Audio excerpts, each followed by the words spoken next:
Yeah, y'all know all the X's and O's, man. I'm just sitting at home watching. I don't like to get into that because I don't believe the game is really decided on the field. Hey everyone, guess is back. It's Kamish back here with another draft preview, and this is our start of draft previews for Tier 2. Very excited to get this one kicked off. I'm previewing myself first, so everyone might be like, oh, what the hell? He's previewing himself first. The reason why I'm previewing myself first is there are some things to go over.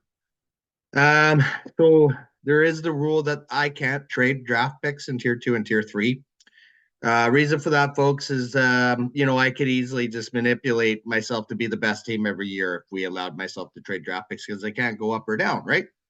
So we eliminated myself of doing that. That's why we went through the full reset last year with Tier 2. It brought about a lot of good new owners, Justin Bishop being one of them with a bunch of owners that he brought in. So I'm very happy about that. So yeah, let's just get into my preview, I guess, and go from there. And obviously, as things come up, I can obviously share them with you. So as I mentioned last year for the commish here in Tier 2, it wasn't a great year. Again, I can't trade the draft pick, so that definitely hurts me. But I also had a lot of games last year where I had a lot of bad beat, so to speak. So that was tough. But right now for my keepers, I have Kyron Williams, James Cook, two young running backs, both running backs I'm also concerned about in timeshare opportunities as well. Kyron's got the presence of Blake Corum there now, right? Let's not beat around the bush. That's going to eat into his carries likely. They want to keep him healthy. I mean, most teams should want to keep running backs healthy. That's why you're starting to see a lot of timeshares now, and they've really decreased the value of that position by going to the timeshare. And James Cook, you got to think will be part of that. He's not a bruising running back. He's not going to be getting the goal line carries. Somebody's going to be getting the goal line carries there, take over the Lat Murray role in Buffalo. It ain't going to be James Cook.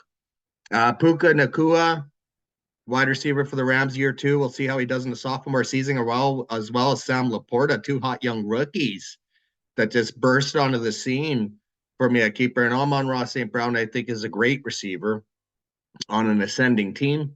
And then I got Terrell Bernard, Buffalo Bills. I know he had the injury late last year, so I'll have to see how he does. But I do have a lot of other potential keepers there at IDP. You can see Josie Jewell and his new rule, and Carolina should have a lot of opportunities to get tackles. Jawan Bentley, JOK, and Cleveland. And then other potential offensive keepers. I do have Zach Charbonnet, who's entering year 2 as a running back for Seattle. Deontay Johnson, now on a new team with Carolina, should be the number 1 there. Kyle Pitts, now with Kirk Cousins there. Michael Penix as well in a backup role. And Nick Chubb, I don't think he'll ever be the same coming back from that injury, to be perfectly honest with you.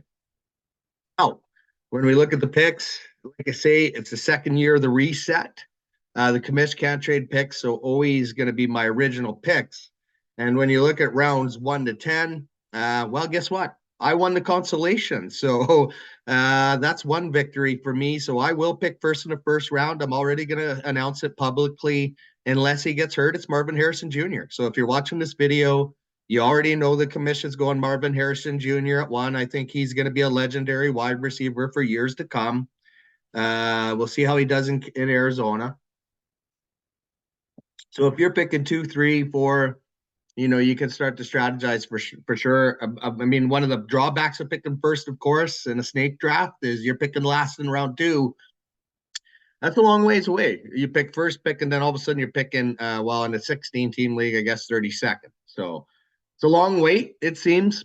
But you do get back-to-back picks, which can always help a team try to do well. Of course, last year I finished 5-9, but hopefully to turn that around this year. So I just want to start out the previews by saying thanks to all the owners out there. I think Tier 2 has a lot of really good owners. Tier 3, I think, still has some work to do. It's not quite as active or as involved as I would like to see it so far, but there is a couple of new owners that got recruited, Canadian owners that I think are going to do well.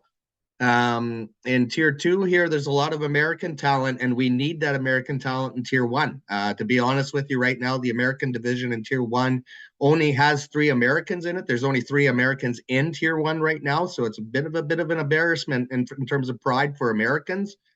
So I'd love to see some of the new American talent make its way up.